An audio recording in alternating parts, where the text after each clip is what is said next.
Hello student. आज हम लोग semester 4 paper 10 general school and society का फिर से यूनिट 1 में टॉपिक स्टेरियोटाइप को पढ़ेंगे। इसमें आप लोग को मैं एक क्वेश्चन दिया था, प्रीवियस ईयर में पूछा हुआ कि जेंडर रूढ़ि के कुछ मामलों को बताएं जिन पर चिंतन करने की ज़रूरत है। तो इसी क्वेश्चन के संदर्भ में इसमें इसका आंसर पर आप लोग को दिखेगा जो क्वेश्चन था। तो जेंडर रूढ़ि के कुछ मामले या उदाहरण। तो जेंडर रूढ़ि के कुछ मामले उदाहरण से पहले रूढ़िवाद क्या है, रूढ़िवाद का कुछ अर्थ को समझने का प्रयास करते हैं कि रूढ़िवाद एक ऐसी विचारधारा है जिसमें व्यक्ति बिना तार्किकता या वैज्ञानिकता के केवल आस्था का अनुकरण करता है। पीढ़ी दर पीढ़ी सामाजिक और राजनीतिक परंपराएं का अनुसरण करता है, जैसे बाल विवाह, सती प्रथा, अस्पृश्यता, इस तरह बहुत सारे ऐसे प्रथाएं होती हैं जिसको लोग एक दूसरे को है जिसको कुछ छोड़ना नहीं चाहता है। तो ये चिरकाल से प्रचलित मान्यताएं और व्यवस्था के प्रति सम्मान को बढ़ावा देती है। मतलब रूढ़िवाद में क्या होता है कि जो बहुत पुराना ऐसा कुछ मान्यता है जो प्रचलित है, चिरकाल से चलते आ रहा है, उसी को मान्यता सम्मान के रूप में देखा जाता है।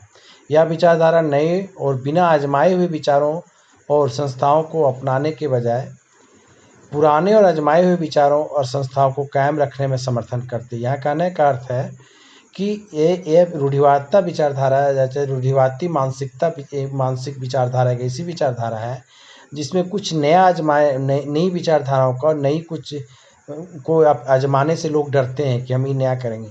तो लोग क्या अपने पीढ़ियों के लिए क्या यूज करते हैं भाई, जो पुराने विचारधाराएं हैं, पुराने कुछ आजमाए हुए विचारधाराएं हैं या संस्थाओं के जो कायम है उसी का समर्थन अधिक करते हैं।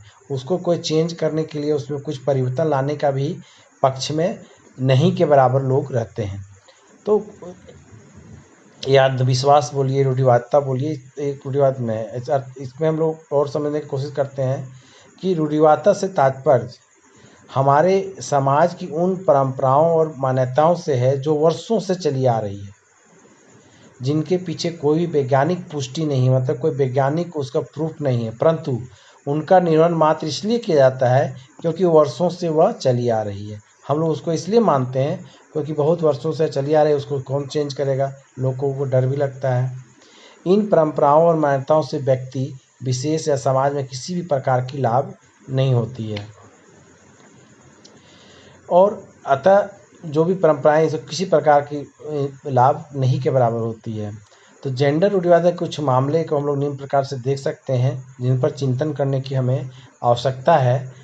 तो इसमें जैसे पुत्री जन्म पर उत्साह ना होना, जबकि पुत्र जन्म पर बधाइयाँ देना, यह भी एक है रूढ़िवादिता की नहीं, लोग को पुत्र ही चाहिए, पुत्री जन्म पर उत्साह का किसी तरह का नहीं होना, यह भी एक रूढ़िवादिता या मानसिकता, अंधविश्वास मानसिकता का विचारधारा का ही मामला है या उदाहरण है। पुत्र जन्म पर फूल की थाली बजाई जाती है उत्तर भारत में, जबकि कन्या के जन्म पर नहीं। उत्तर भारत में ऐसा देखा जाता है कि जब पुत्र का जन्म होता है तो फूल की थाली बजा के खुशियाँ मनाई जाती है, जबकि एक कन्या या पुत्री के जन्म पर ऐसा नहीं किया जाता है, जो एक गलत मानसिकता का परिचय देता है। जीवित पुत्र का मुख देखने से नरक की मुक्ति या पितृ ऋण का छुटकारा पाने की मान्यताएं, पितृ ऋण का छुटकारा पुत्र के जीवित मृत्यु को देखने से, इस टाइप का कोई की मान्यताएं वर्षों से चली आ रही है, इसको लोग मतलब छोड़ना भी नहीं चाहते हैं।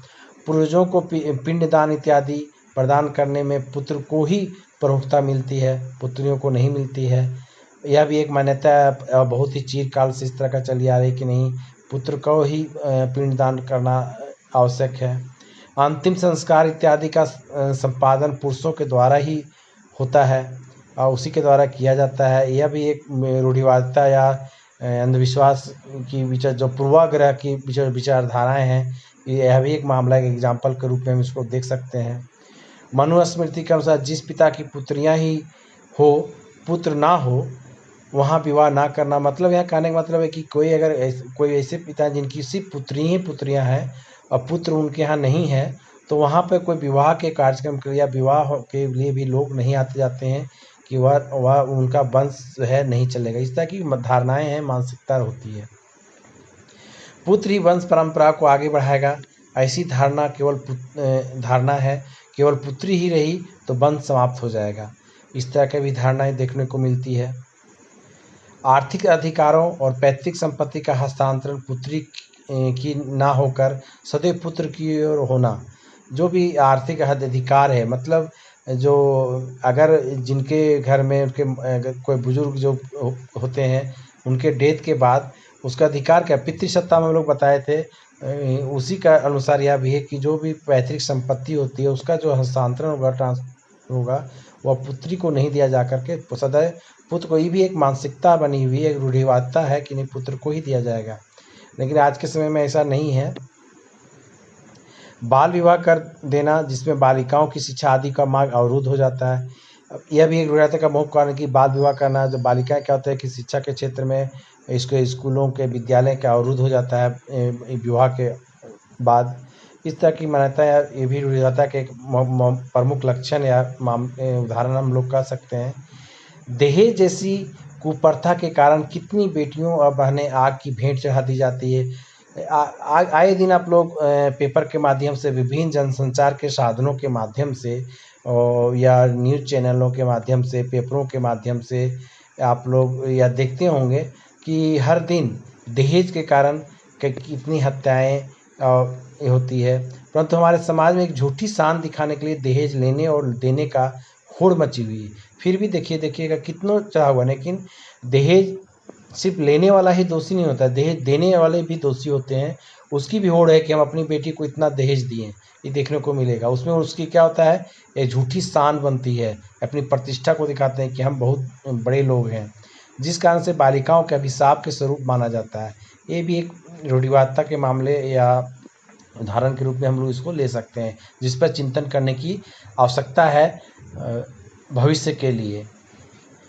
पर्दा प्रथा का शिकार महिलाओं को ही होना पड़ता है। और अब इस विषय में कुछ जागरूकता आई है, परंतु कुछ वर्षों पूर्व तक धूप भी नहीं देख पाती थी महिलाएं। कुछ वर्ष पूर्व पहले था कि महिलाएं घर से बाहर को निकलना ही नहीं थी, और परिणाम स्वरूप महिलाओं को टीबी जैसी खतरनाक बीमारियों के चपेट में भी वे आ जाती थी। और आज भी उत्तर प्रदेश, मध्य प्रदेश, राजस्थान इत्यादि राज्यों में पर्दा प्रथा बतौर चली आ रही है। आप लोग राजस्थान जाइएगा, वहाँ भी बहुत सारे पर्दा प्रथा, मध्य प्रदेश में अभी भी इस चीज़ को, जो ग्रामीण परिवेश है जहाँ पे थोड़ा शिक्षा की कमी है, वहाँ इस टाइप की बहुत सारी पर्दा प्रथाएँ आज भी चली आ रही है, जिसको लोग मान रहे हैं। झारखंड, छत्तीसगढ़ जैसे राज्यों में महिलाओं को डायन विषाही की रूढ़ी के अंतर्गत अत्यंत शर्मनाक और दयनीय स्थिति से गुजरना पड़ता है। झारखंड के आपने अपने राज्य में देख लीजिए, झारखंड इत्यादि छत्तीसगढ़ जैसे राज्यों में महिलाओं को डायन है, इसको विषय की बहुत सारी रूढ़िवादिता इसके अंतर्गत आ, शर्मनाक और दयनीय स्थिति से गुजरना पड़ता है महिलाओं को। तक कई मामलों तो में पत्थर मार मार कर उनकी हत्या भी कर दी जाती है। ऐसा आप लोग को आए दिन देखने को मिलेगा, जो ये बहुत ही ज्वलंत रूढ़िवादिता विचारधारा है, जिस पर हमें चिंतन करने की आवश्यकता है।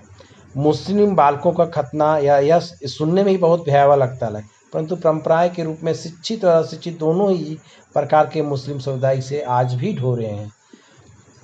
स्त्री के ऊपर यह दबाव डालना कि वह पुत्र ही उत्पन्न करे, पुत्री नहीं, इसके पीछे निहित वैज्ञानिक तथ्य को जाने बिना ओझा गुनी से संपर्क करना और स्त्रियों को शारीरिक तथा मानसिक प्रताड़ना प्रदान करना, इस तरह को भी आपको रूढ़िवादिता देखने को मिलेगी। यहाँ इसे आप लोग समझ गए होंगे कि पुत्री या पुत्र में जो वैज्ञानिक तथ्य है उसमें कोई स्त्रियों का कोई दोष नहीं रहता है, तो लेकिन फिर भी स्त्रियों को ही दोष बनाया जाता है, रूढ़िवादिता है, ओझा गुनी कराया जाता है, बहुत से जादू टोना कराए जाते हैं।